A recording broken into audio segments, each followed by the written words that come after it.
like we said, we're 1-0 in conference play, and we're going to take a 1-0 approach each and every week. And so to prepare ourselves and know our personnel, we know our personnel, we know what we have at all positions, good or bad or indifferent. We've had guys step up because of injuries, and we've gotten to see a lot of different guys play. Now it's time to put it all together as we work into the conference play. You may not have decided this yet, but will there be a set number of drives each, or will it be situational? We haven't decided that yet. What did you learn from going through a quarterback competition last year that's influencing you this season? Again, like last year has nothing to do with this year, and the two quarterbacks we have right now. I mean, both these guys are doing some things really, really well. When you talk about seeing in practice and taking to a game, is it just the confidence piece? Like what helps really push that or help facilitate that? Yeah, there's no question, and that's what we've been working to grow at as we move along here throughout the course of the season, is being able to, when we get done with one game, what did we do well? How did that stem from our preparation? What are the things that we want to get better at, that we need to get better at? And what are the things we're going to implement from a preparation standpoint, not just on the film, but the meeting room? Then it obviously goes into, what do we have the confidence? What are we efficient at running? Again, this is a personnel-driven game. We've got to implement the things into a game plan that's going to help us win, to help us be successful on both sides of the ball, but ultimately it's got to fit our personnel as well. How does Maddox make this offense different on game day? In terms of his ability, I mean, we saw at the end of the game there, Mike, we saw what he's able to do, within the pass game. He's shown to do that in practice. There's a reason why we decided to make that decision at that point. We felt like, based off of what we had seen in practice, not only through the course of fall camp and into the season, Maddox runs the 2-minute drill against the first team defense, and to see his efficiency and what he is able to do and the way he's able to operate, we've been able, like I said, we know our personnel. He's very consistent as he goes through his progressions. He was able to get the ball out on time, and we had some shot plays. We got a penalty to go 1st and 15 down there in the red zone at the end, and we call a play that was a deeper progression route, and the defense handled it, and he went quickly to check down and went from first and 15 to a touchdown. Those are the things that he has shown to be able to do. When you kind of mentioned getting the ball out on time, we didn't mention it after the game. Kind of a simple question, but how important is that not only to help the receivers get open at times, but we saw when Maddox was in there, there was a lot of yards after the catch too, because it felt like when the ball was coming out. Yeah, so there's a big piece of that too. It's staying within time in the pocket. It starts with our feet, right, and then our eyes as we work through a progression. But then Maddox did a really good job of not only putting the ball where it needed to be throughout the progression, but putting it on the wide receivers where they can get some yards after the catch. And the wide receivers, the running backs, proved that they can do that. Now we were able to do that too. Again, Matt Lauder had one of the most explosive plays we had this year from the tight end position, and TG did a phenomenal job putting it on him. And when the defense, when TG was in there, and then the defense was putting a lot of numbers in the box, which we were expecting. They had not done that on film in their previous games. We were expecting to get that. TG did a great job handling and taking what the defense gave us on the perimeter. We've hit a few deep throws over the second level of the defense because of how they were working towards the line of scrimmage.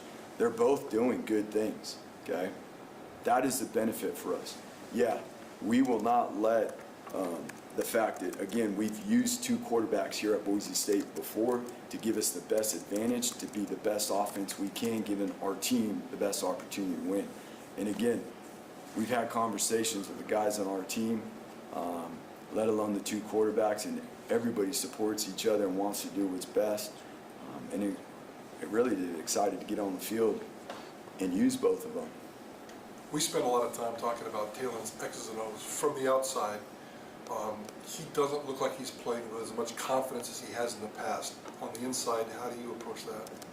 Well, I think there's been things that we've done consistent from last year to this year. There's things that we've done better.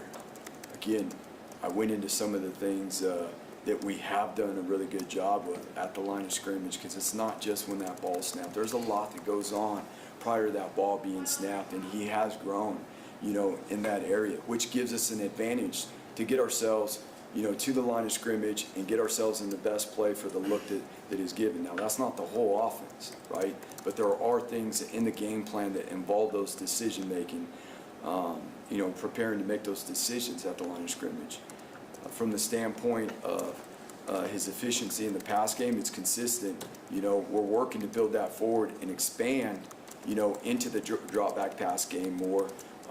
But the consistency of where we were at last year and through, we track all this through spring ball, through fall camp, where his numbers are right now are similar to what they have been. Defensively, obviously, it hasn't been quite up to the standard defensively. You said after the game, Yeah. I a couple of times. I mean, do you need to have a bigger role in terms of the play calling, or what do you do personally, I guess, with the defense struggling like it is?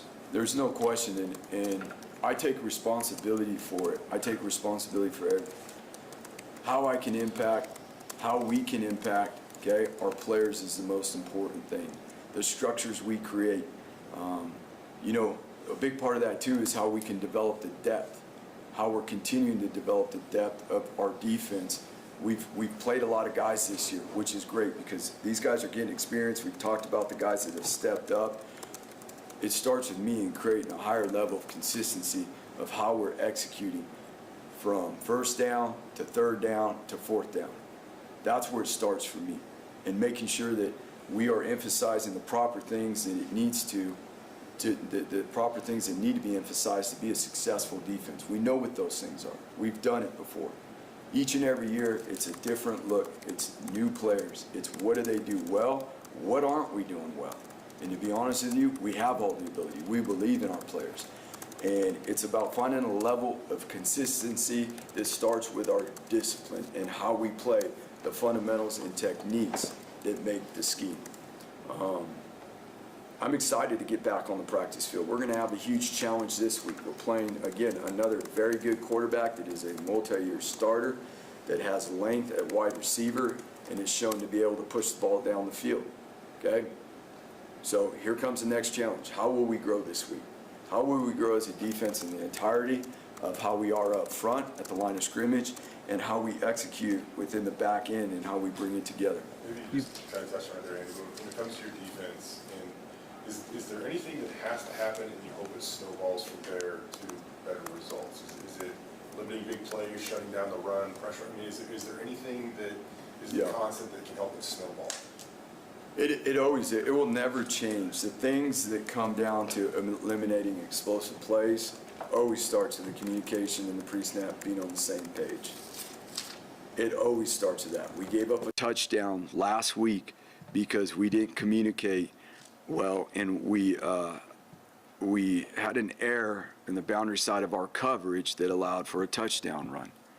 We can fix those things. That starts with us and making sure that we fully understand, that our players fully understand what we are doing and when we are doing it, and then the communication on the field, how we set that. The second thing is always about our eye control and how our eyes put us in position, put our feet, put our body in position to execute and win our one-on-one with the fundamentals and techniques. And this game can become very, very complicated. You can run whatever schemes you want on defense. The bottom line is it comes back to those. We say it all the time, the fundamentals and techniques make the scheme. And we do have the players that have the ability to execute the fundamentals and techniques. They've shown to do that. We as coaches got to create an environment where it's an expectation and a standard. And our players, again, we had a great meeting yesterday. We had a great discussion, and we broke off in the position meeting rooms, and we had a great practice where that is going to be the priority as we move forward. This game can become very complicated. We can look for all these, what is the answer? What is the answer? It is very simple. Playing great defense starts with discipline and mentality. That's where it starts. That's kind of been a similar message for the last 5 weeks. Where has kind of been the disconnect in terms of the coaches and then, getting the players to buy into that? So, I mean, regardless, to the contrary, We actually did things better. We tackled pretty well. I mean, considering, what we were talking about the week before. So is it going to change overnight? Growth takes time, okay? We've got young players in there. We've seen certain players do a better job and play better. Shea Oladipo played really well last week, okay? Let's talk about that. Let's talk about how much better Shea played last week. Let's talk about what Marco did last week. Let's talk about Zion and how Zion stepped in there. And now, in absence of Tubner, how Zion has done a better job, and his learning, growing in his urgency and his focus and how he's coming because his want to do his job better and grow each and every week. It's not going to happen overnight, but it will happen because this team is committed to doing that. Yeah, so again, it comes down to the same things. We didn't handle our technique, on the right side of our field goal team the way we should have, and it cost us. That's something that we, as a coaching staff, have to be on throughout the course of the game, so that in those critical moments, we talk about it all the time. Special teams is going to change the game. The previous week, we won the game by 3 points. That could have been the deciding factor in this game as well. But it comes down to the consistency and the execution of how we're operating on the field goal team. Jonah's proven to be very consistent, and it's our job to make sure we protect and give him the opportunity to do so. You've been head coach now for 3 years, and when it comes to making decisions about fourth downs or whether you punt, whether you kick, do you let analytics influence those decisions in any way? We let the analytics of what our team does well influence those decisions. We do take the course of what analytics say, but we adjust them to what our team does well. You mentioned their quarterback, Cordero. I know you haven't faced him at Boise State. I don't know if you faced him at any of your previous stuff, but what have you seen from him? And obviously a 10,000-yard career passer. He's got to be able. So we haven't played against him, but being in the same conference, we've gotten to see him play a fair amount, and being able to see what he's able to do through the air. He's a very accurate passer. As we talked about, he's got wide receivers that have shown to be very productive, but he's a strong runner too. He extends plays with his feet. He's not a guy that has to get out of the pocket, but he can get out of the pocket and make throws on the run. He's a guy that is able to extend plays, into run plays that aren't designed that way. And he's shown to do that week in and week out. What about San Jose's defense? What sticks out there? They've done a really good job, in the pass game. That it shows. They're number 13 in the nation when it comes to their pass defense. Their run defense, you can look at stats and all that. They've done a good job. They played Air Force. You know what that is. So we're looking at a defense that overall a team that has played, our opponents are 18-2. So they've had a challenging schedule. When you turn on the film and look at what they've done, and you take the score out of it and you take the numbers out of it, you see a team that is going to come in here with the ability and capability to be successful. They've shown that on the field already this year. They got a defensive front that's going to play physical. Their secondary on film looks to be like one of the better ones that we're going to play. What does he kind of mean to the team and his overall kind of attitude or spirit, if you will? Shea Oladipo, you're talking about? You know what? There's things that, we know that Shea could have did better in a couple weeks ago, the things that we want to come out, and he did that last week. And that's why, we got to be better overall as a big picture. We have to be. There's no question about that. But there's guys like him that stepped up last week and practiced like it and took the urgency and the detail. And that's all we need is we need guys to keep growing that way. We need guys that take the approach, come here every single day, like, I'm going to get better and do my job better this week than I did last week. Us as coaches too. And that's what happens. Shea made a few plays last week, whether it was in coverage and or his tackle in the open field on the tailback when we brought heavy pressure and he got out. For anybody would have been a very difficult tackle. And because of the things that we asked about last week, what were we going to do to fix and drill tackling, the way he executed and took the grass and took all the space and ended up with the proper leverage and the proper finish. That was awesome to see. That was a big time moment for everybody, knowing how hard we worked on that, which could have been very easily, if it wasn't executed, it could have been an extremely explosive play for them. This time last week, you were kind of raving about the tight ends and their blocking. You know, this week you were able to get Matt involved and caught all 3 passes. Just what can he bring to the pass game? Yeah, I mean, we have 2 guys that are capable. You know, Riley's healthy. We got Riley. We got Matt.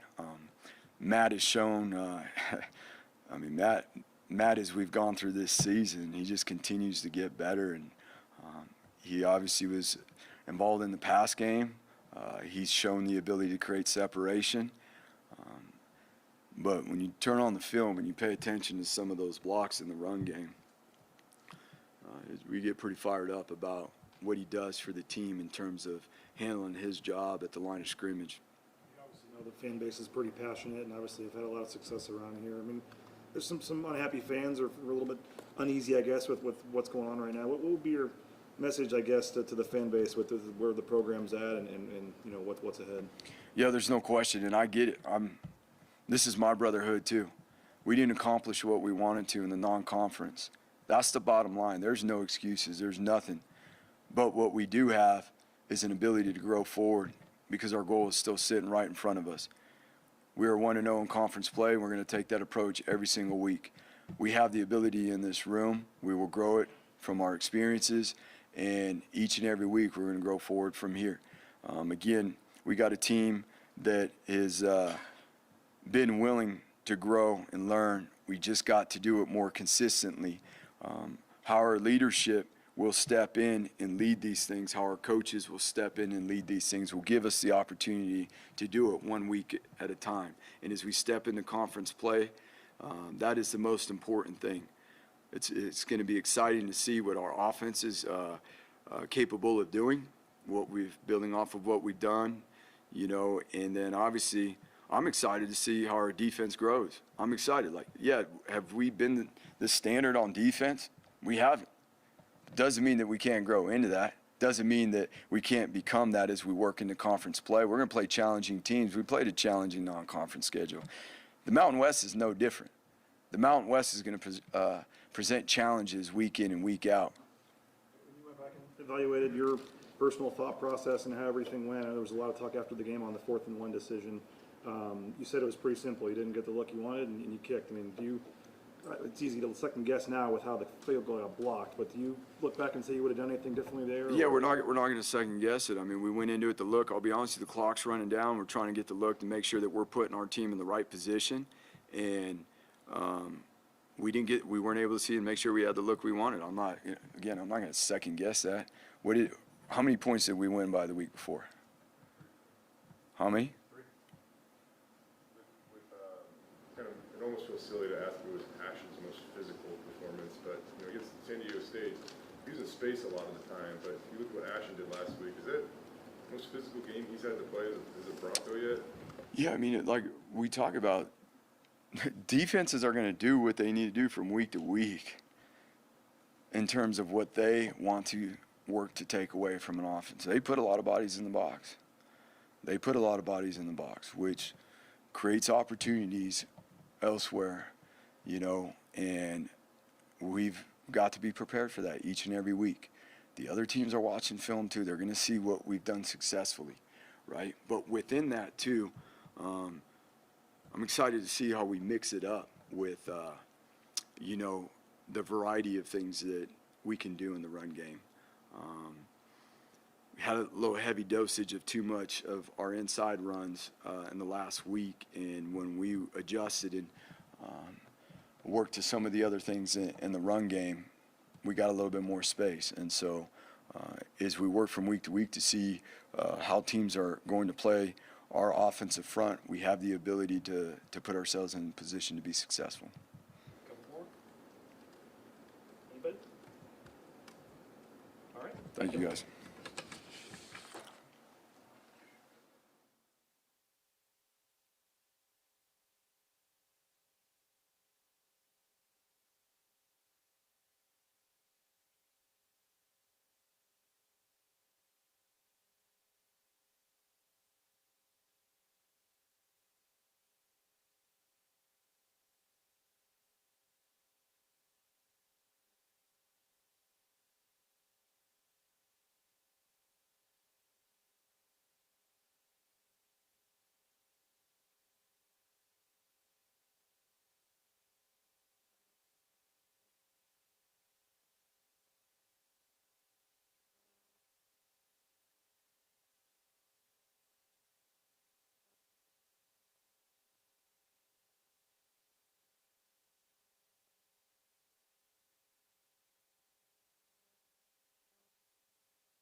What's up, guys? Appreciate you guys' time as always on a Monday.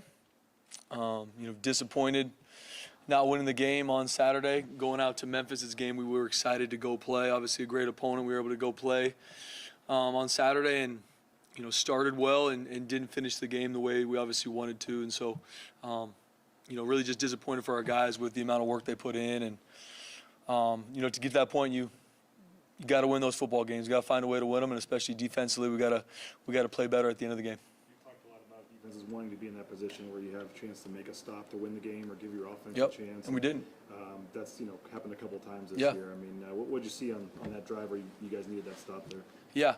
A bunch of stuff kind of came up for us. Obviously, first and foremost, I got to make sure our guys are in better positions at the end of that game, BJ. And from schematically to understanding the situations, obviously there's a couple defensive calls I'd like to have back, put our guys in better spots, and just the execution at the end of the game has to be better. And it definitely doesn't come from a lack of detail and what we want to teach, but obviously the game we coach, the game our players play, we are judged and dictated on what happens these 12 nights a year. And that's the reason you love college football, is so much rides on these games. So you as a coaching staff and as our players, we put so much in to winning that football game.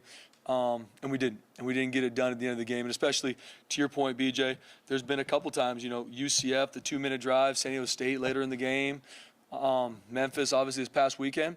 And so we're looking at it holistically. Once again, how I can put our guys in better spots and how we can execute to get that stop, to keep it a one-score game, so our offense can go down and score and win the game. So as we look at kind of the big picture of your defense, is there anything you like that has to happen and hope that it snowballs from there to equal better results? Like I said, is it stopping the run? Is it preventing big Yeah. What is it that can snowball? The biggest focus for us as a whole group, as a whole unit, is just the discipline to do our job every play. And that doesn't just start on Saturday. And I don't say that in regards to that's the only thing. There's a lot of different things from, like I said, schematically, me making sure our guys are in better spots, fundamentals, techniques. But and I've told you guys this week in and week out, and I know it probably feels like that. We got a group of guys that this place cares to them. The brotherhood matters to them. They love playing for this team. They love being a part of this defense. Now it's just the discipline of my technique. What exactly is my technique? And I got to be able to execute it at a high level consistently every single snap. And because you look at it, especially this game on Saturday was a really good picture of what defense is. You're not perfect, but you're playing well earlier in the game. 4 plays equaled 14 points, right? That's the reality of, and we got to be way better at that. Starting with me to make sure we're in better spots. But that's what it is. And so the discipline to do our job, if it's from the front to the back end, and doing that consistently, and we can't have any lulls. And when that happens, explosive plays are created, and then a team's able to move the ball on you. And a huge emphasis for us going to that game was winning third downs. Obviously, San Diego State did not do a good job going into that last drive of the game. We did a good job playing third downs. Not perfect, but we had improved significantly, and we lost 3 big third downs on that last drive. And so once again, 100% starts and ends with me. I got to make sure our guys are in better spots to win those third downs. On those 3 third downs you mentioned, it's a 13-play drive, the end of a day, it's 95 degrees. Does exhaustion kick in at that point, do you think? Is that kind of I really do think at that point in the game, talking with our coaches on the sideline, our guys were fired up. They were ready to play that series. Obviously, as a drive goes, you can get worn down, but it wasn't that. We're better than we showed there. And once again, guys, and I mean this isn't just a cliche. I got to make sure I put our guys in better spots, because we had 3 opportunities to get off the field, and we lost all 3 of them. Going into that, and this is off the top of my head, I think that we had held them to 4 of 11, I think, on third down to that point. And those last 3 were obviously monumental. And then some missed tackles brought them all the way down the 5-yard line, and they scored. And then all of a sudden now it's a 2-score game, and it's a much higher hill to climb. How are you? You've got a pretty good track record. You've coached a lot of good defenses and been a part of a lot of good defenses, and it's kind of rare air for you to probably be experiencing something like this, just seeing where the stats aren't where it is. How are you come up here, you take the blame yourself, you do all this, but how hard is it, I guess, to figure out what is actually going on here, and how hard, I guess, whether you're in the building or at home with your family, how hard is this for you right now? It's tough, guys. I'm not going to sugarcoat it. It truly, especially how much I love this place, I love these players, I love this community. It breaks my heart that we haven't been able to put the wins together. We haven't been able to play the way defensively I know we're capable of. And taking full ownership of it. And I mean that too. It's not one of those things where I just say that because I'm standing up here. I'm saying the same thing to the D staff, and I'm saying the same thing to our players. Then from there, it's okay, this is how we can fix this in the future. This is how we can win this third down. This is how we can tackle better. This is how we can communicate better. But at the end of the day, to answer your question, it hurts my heart because I love these players. These players deserve to get the results on the field that we aren't seeing consistently.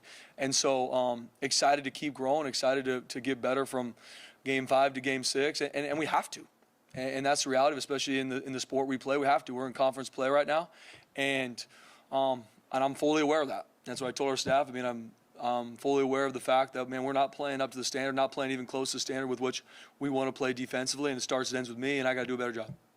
To me, explosive plays are kind of like scoring runs in basketball. They're bound to happen, but it's about how you respond. What do you need to see differently from your guys to keep those from compounding and becoming damaging? Yeah, 100%. I mean, there's especially, I am that early in the second quarter where we gave up that big pass play on their sideline. It's finding a way. I mean, we talk about all the time 3 or nothing. We found a way to get them tackle them off at the 20-yard line. Stop the run that next play, and then we miss a tackle on the perimeter, and it's a touchdown. So it's finding ways, to your point, to make sure, okay, you don't want explosive plays. The goal of playing good defense is to eliminate those. But when they come up, you got to stay in the fight. You got to find a way to turn it into a field goal, not a touchdown, or best case scenario, a takeaway. And so just train our guys in practice with this. We train that a lot. We obviously got to make sure we continue to emphasize that and do a better job. But red zone defense is another one. They were in the red zone 3 times. They got 3 touchdowns. Holding teams to 3 points or less is a huge part of playing elite defense. And once again, we have not done that at a high standard at all, and it has to be better. You were here in 2020 when Cordero was at Hawaii. Oh, yeah. He had a pretty good game against you guys. What have you seen, looking at him in film, how has he improved even since that? Yeah, I know, remember playing him in 2020, and I mean, he's an explosive athlete. I mean, he's one of those guys that just, even if the pocket is leveraged the right way, he can still break an arm tackle, and he's got the speed to be extremely explosive. Not a ton of design runs. They will create design runs for him, and they do have those, and they've been very good.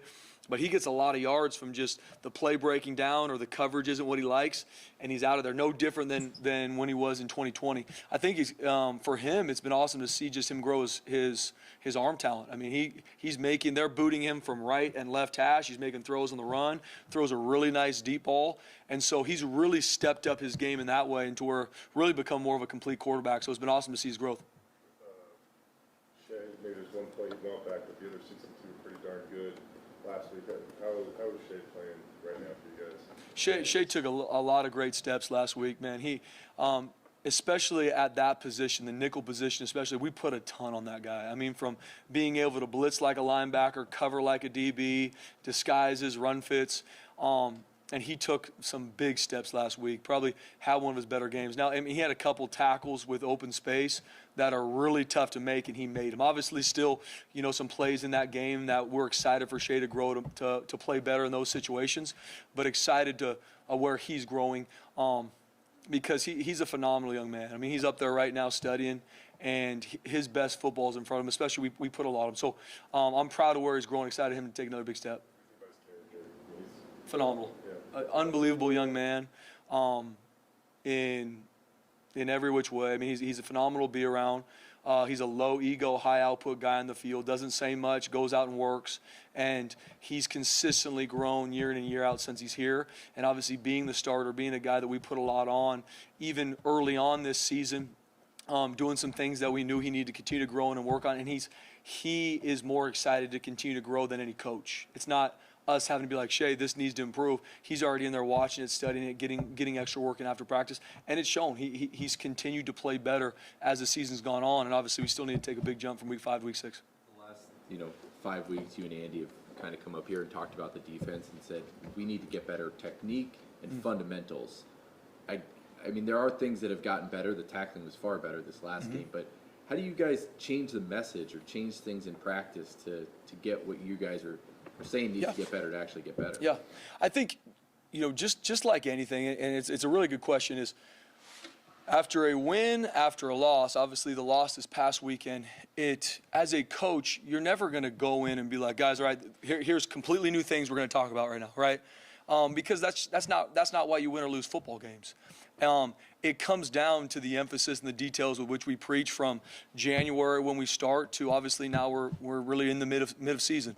So it's not so much changing the tune. Obviously, us as coaches just got to continue to do a good job with A, how it's presented, and then even more importantly, B, how it's practiced and executed in practice. Because at the end of the day, how you practice, how you prep is how you're going to play. And that's something for me holistically, just looking at walkthroughs to practice to obviously the schemes, just to making sure. So instead of going in front of a room or instead of coming in front of you guys every week, it's not just we got to be better and then I'm going to go back in the D-staff room. We're going to do the exact same stuff, guys. Same practice, we can't, right? You got to always find ways to improve and do things better. Even if we were winning and succeeding, you still got to continue to be on the cutting edge to make sure, is there a better way to teach this technique? Is there a better way to put our guys in tackling positions in practice where they're going to see those in the game? So long-winded answer to your question is, we're always hitting the same emphasis with our guys. Are we communicating and playing with great eye control in the pre-snap? Yes or no? Is it consistent enough to where we can eliminate explosive plays? Secondly, is our pursuit the way it needs to where if someone misses a tackle, his brother's right there with him? And then obviously the tackling part. So we're always hitting those three because more times than not, playing good defense, one of those three things are going to be right there, good or bad. Played really well on defense, man, you guys were communicating on the same page, tackled well, and honestly, you probably took the ball away from them. We didn't create any takeaways. So we will always look to better ways to coach it, teach it, emphasize it, but we're really always going to come in front of the guys and be like, this is what defense comes down to. No different when I go through a unit meeting on Sunday with our defense, it's coming back to the same things. How did we do in these areas, which will directly correlate to what we're all talking about. Did we stop the run, yes or no? Did we eliminate explosive plays? Did we win the money downs? It will directly correlate to those. Seems like, with DJ, your most experienced guy on defense isn't available. You guys got pretty young, in a hurry on defense. When it comes to the guys you added out of the portal, how much do you need, some of those guys to come along? Because usually those are the guys that are the answers. Yeah, I mean, the way college football is, and obviously just in general, everyone you bring into the program, and you're seeing even our freshmen, you got Ty Benefield playing a ton. Chase Martin's playing a ton. Special teams is going to even play more on defense. So from freshman to a JC transfer in Amarion McCoy to transfer portal Sheldon Newton, it's all hands on deck. And that's the same way we talk to our guys. And obviously guys that came in June, there were some guys that came in January. At this point, we're week 6. Our guys know what's expected. Our guys know these techniques. Our guys understand what we want to do defensively, and now we just got to do it better. We got to present it better as coaches. We got to make sure it's very clear and concise to do exactly what it's supposed to be, regardless of what they do offensively. This is how we want you to do this. So then it can build their confidence, be able to execute at a high level, because it is all hands on deck. We want, from a depth standpoint to the guys that are playing, we need to make sure everybody's growing at the highest rate they can, because we need to as this week goes. We're in conference play now, and at the top of this team meeting room, it says that our goal is to win a conference championship and a bowl game.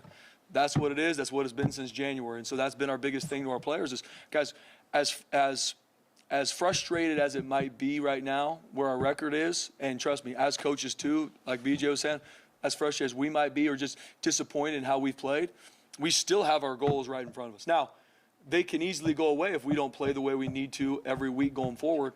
But we need everybody to step up, and even with a younger defense, especially with DJ and Alex Tubner out, you get a little bit even more young. Our guys have played enough football now. We're into week 6. It's time for everybody. Everybody's cut their teeth, and now it's time for us to play at a higher level. Another week where Marco was just all over the field for you guys. Just how much better is he getting every week, and just how high can the sky become for him, especially if I don't know how long DJ's going to be out. Yeah. Oh, absolutely. Continues to fill in for him. Yeah.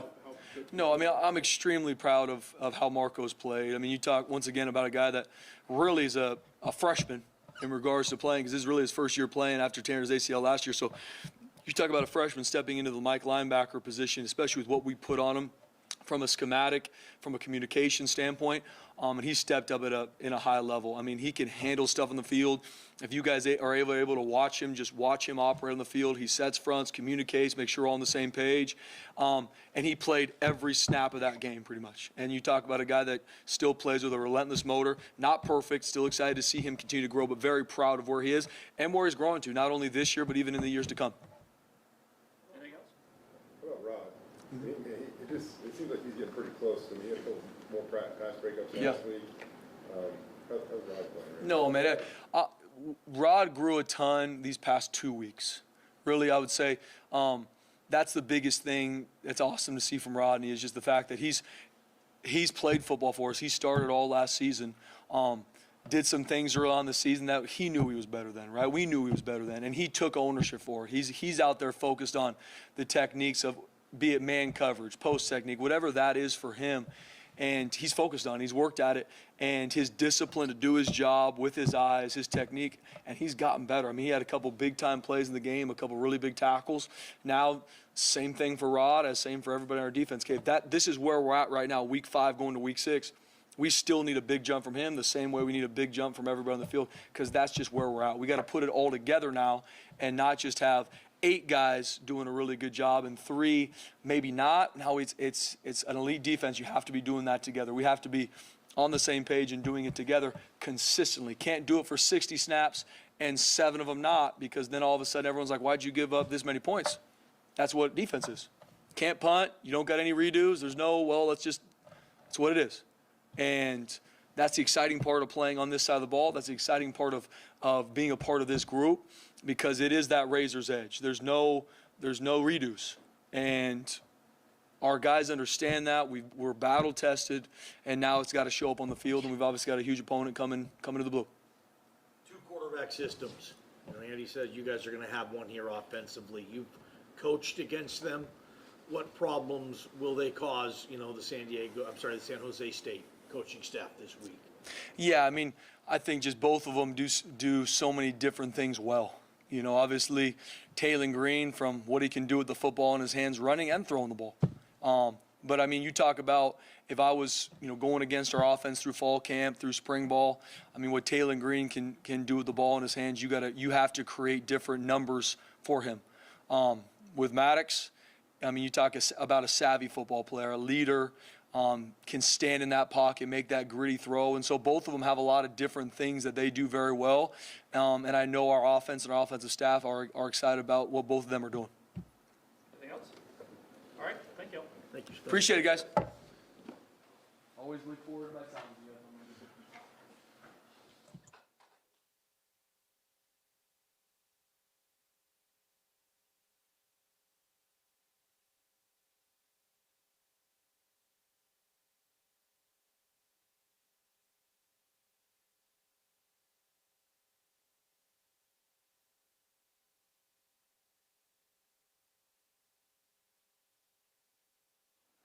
What's up, guys?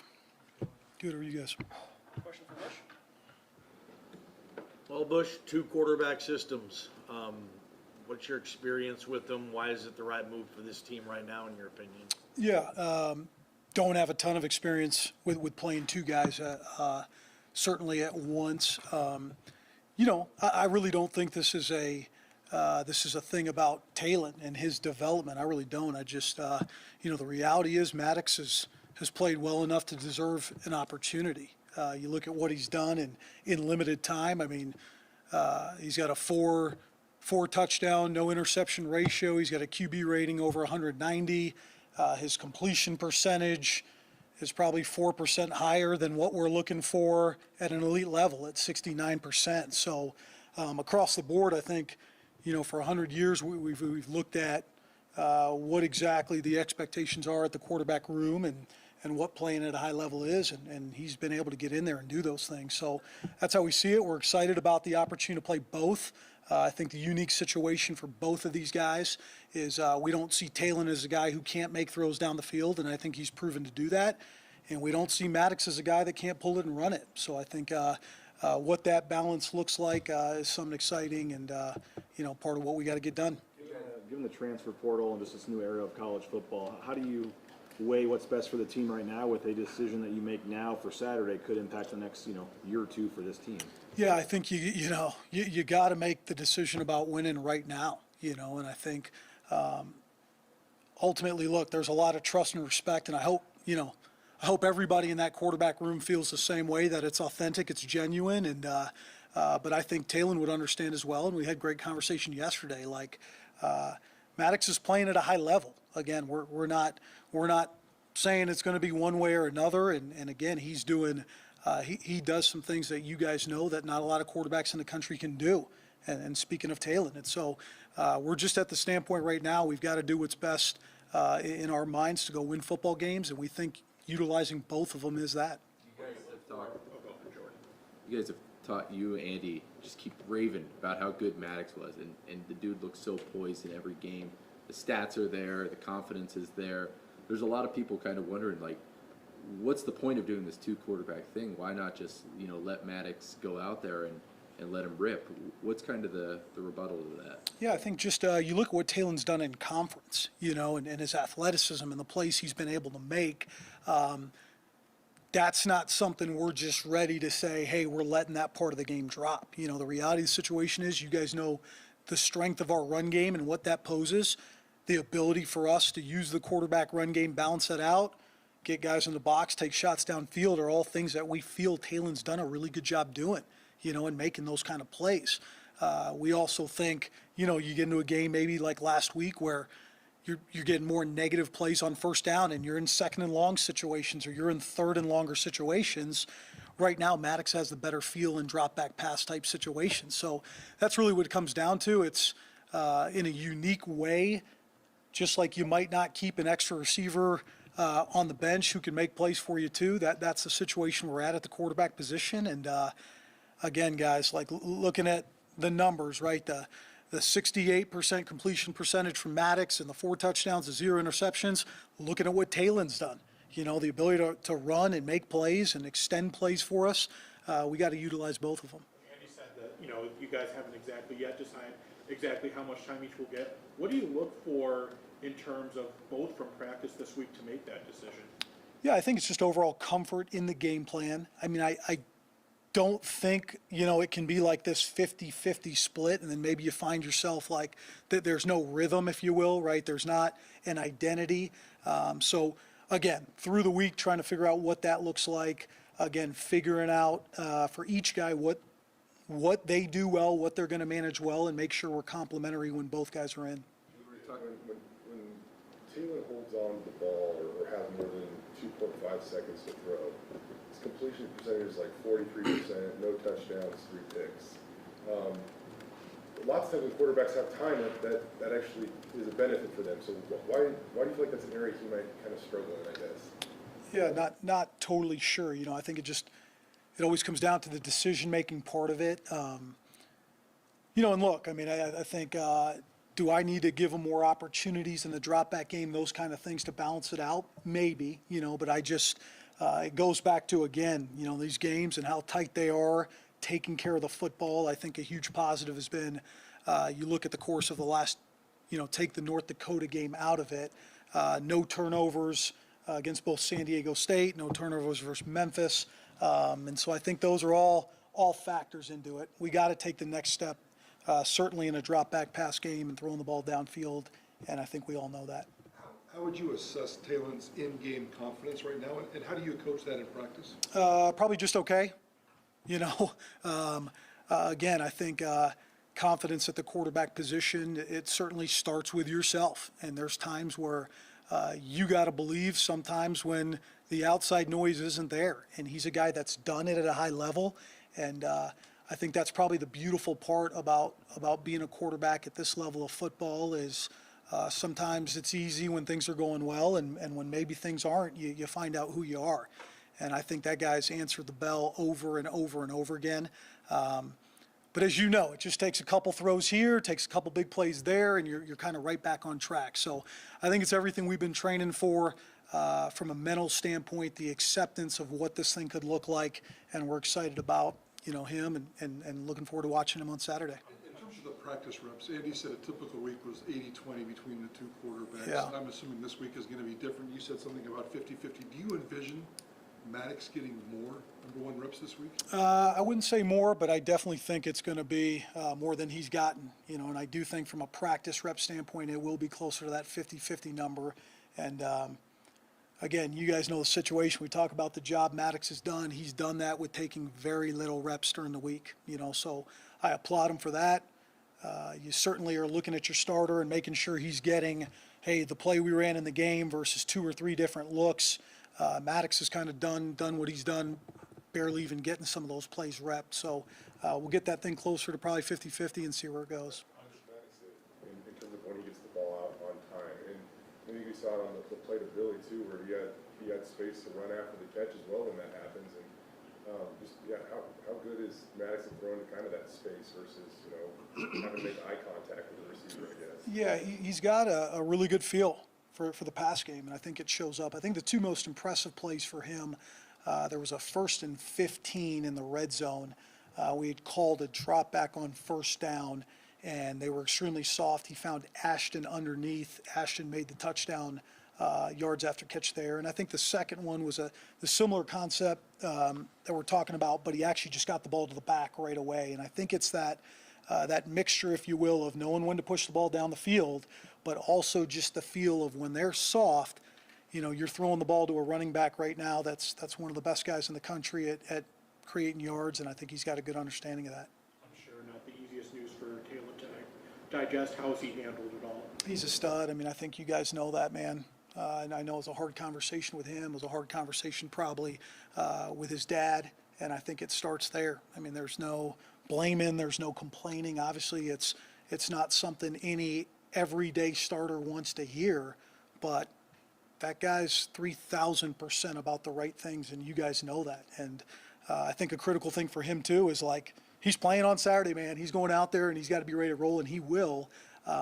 But obviously it's never just easy news to hear that somebody else is taking some reps too. 4th and 1's getting a lot of attention, you know, because of the blocked field goal. That obviously was a big play in the game.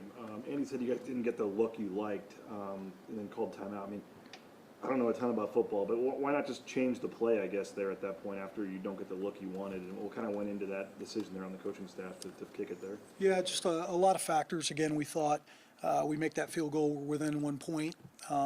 You know, and in some ways, right, if that is the case and the rest of the game plays out how it plays out, you end up winning that game. And so, you know, those are critical decisions. Again, we're looking at those things as well. And, you know, on my part too, to be decisive and make sure we have a call that we're ready to go with. Practice a QB sneak. We do. We do. What is the, I mean, we see it with the Eagles all the time. Yeah. Hurts just goes in 1 yard, someone kind of pushes him from Yeah. behind. Why can't you use that on every, 1 yard to gain? Yeah, I think, you know, you certainly try to mix it up because if defenses can overplay for that, again, you just look at the massive defensive inside and playing that. You know, the unfortunate thing for us was, you know, we always talk about winning the pre-snap. You look at that first drive, there was a huge emphasis on starting fast. We go to run the quarterback sneak, there's a false start. So I think that just comes down to the details, right, of us. I know 3rd down execution is going to get brought up, and that game could have looked a lot different if we were better in that area. You guys had the 1st and goal from the 1, too, and had to settle for the field goal there. I mean, I guess how obvious answer, but how big was that in the game, too, not being able to put that in? Yeah, it was huge. It was huge. I mean, I think again, I know we say it every week, but it comes down to 3 situations, and certainly not coming away with 7 points in that drive hurt us, you know, and so is what it is. It seems like a lot of Taylor's success throwing the ball is kind of been outside the numbers, not super efficient, kind of, between the numbers, between the hashes. When you look at Maddox, I feel like a lot of his success has come. Maybe it is just how you guys approach it with each of the different quarterbacks, but why does one have success there, maybe one doesn't, I guess? Yeah, I think it's a great question. You know, I think as you guys know, you know, the ability to manage the pocket, the ability to play inside the pocket probably allows you hit more inside throws, if that makes sense, you know, and I think, again, whether right or wrong, we certainly with TG have been looking for more one-on-one matchups on the outside, create max protection, if you will, to just create easy throws out there. And so it's just interesting, you know, because we again, they're complementary players. TG's been able to make a lot of those one-on-one throws on the outside. Maddox's probably worst rep of the game was a max protection outside throw, and he kind of said it. And so it's that mixture, but there's no escaping it, right? At the quarterback position, the ability to be in short, confined space, be accurate, allows you to make some of those throws inside. The decision to go to the two QBs and play them both moving forward here. We saw even on the third drive last week you guys did. I mean, Yep. You're pushing for this. Is this Andy's decision? How is this kind of, who decided this is what's best? I think it's all of us, you know, and trying to figure this thing out. Again, I just go back to, do we think there's a winning formula with playing one guy? Absolutely. But when another guy has taken 10% practice reps and gone out there in UCF, and we're not talking about situations that he's gone out there in the fourth quarter against backups. You know, we needed him to go in and win us the UCF game, and he went out there and put a big-time drive together and created momentum there. Talk about what he did, obviously, in this last game. I mean, scoring 2 touchdowns and however long that was, total, complete control of it. So, again, each guy brings something to the table right now, and they both deserve to play, and it's really as simple as that. In terms of this Saturday, it sounds like you have a plan to use both quarterbacks. Specifically asking now is there a plan? Who's going to start? Is Taylor going to start? Is Maddox going to come in planned? Is there a possibility that Maddox starts, or is all that going to be predicated on what happens in practice? Yeah, I'd say probably, you know, predicated in practice this week, Mike, and I'm just trying to be as honest with you as possible. This isn't something that's just a quick decision on Sunday, and we're like, this is exactly what it's going to look like. Again, the good thing about this, in our opinion, is some plays in the plan might be tailored to one guy more than the other, but I don't see this as there's plays in the game plan that Talon can't operate or that Mad Dog can't operate. And so I think that's the unique thing, is they'll both be receiving the full playbook, and what they do with that's obviously up to us. You guys, got Matt Lauder involved in the pass game, and Andy made it sound like, you'll get Riley back this week. Do you kind of anticipate kind of keeping the tight ends involved in the pass game? Yeah, I think so. I mean, I think that was, again, one of those off of play action, one of TG's best reps of the day, throwing that seam ball to Matt for the explosive play. As we look at the whole offense in general, I mean, I think you got to put Matt up there as one of the guys that's continuing to just improve and show what he's all about. And when that happens, those kind of guys get more touches. We're talking about trying to find the best spots for these guys, and kind of said Maddox, hey, maybe on third down he's the guy. Do you anticipate that the two guys could play on like the same drive, or are you going to give them one drive like that? Yeah, I think I certainly think they could play on the same drive, and again, what it exactly looks like, we're taking these practice days to see exactly, but probably don't necessarily see it as a, hey, this guy's going this drive, that guy's going that drive. They'll both have to be ready at all times, and we got to utilize them in that way. How big, I feel like Billy Bowens removed the weight of the world from his shoulders there with a couple of those fourth quarter catches. How encouraging was that for a guy that's been here for a long time and he's got off to obviously a tough start this year? Yeah, nobody deserves it more than him. I mean, he's a guy that is part of our leadership council. He's one of the most mature players I've been around, and I think sometimes that's all it takes, is making that one big play to just get you back in rhythm. We're super excited for what he did in that game and looking forward to watching him play. What do you see from San Jose State's defense? Certainly a group that has done an extraordinary job against the teams they've played. I mean, I think you look at it on the back end. I want to say they're number 2 in conference in stopping the pass, and that's after going against USC, Oregon State, Toledo, some high-powered offenses. So they do a great job of keeping things in front of them, not really allowing for big explosive plays down the field. And I'm certainly impressed with their front. So I think they play extremely well, complementary, and it's going to be critical for us with all this going about who's playing at the quarterback position, right? How all that of, hey, what's our identity? And it starts with being physical up front and controlling the line of scrimmage. Was that Ashton Genty's most physical game that he's played this year? I mean, he did not have a lot of, it wasn't like last week, I mean, he didn't have a lot of space on a lot of those runs. Yeah, I think, I mean, he continues to step up and play at an extremely high level, and it's hard to say, was that his most physical, as you guys know, just because of some of the runs in that, that San Diego State game, what he's done across the year and against really good opponents. So consistency is critical there, and he has shown up every week. All right, thank you all. Appreciate you guys, man.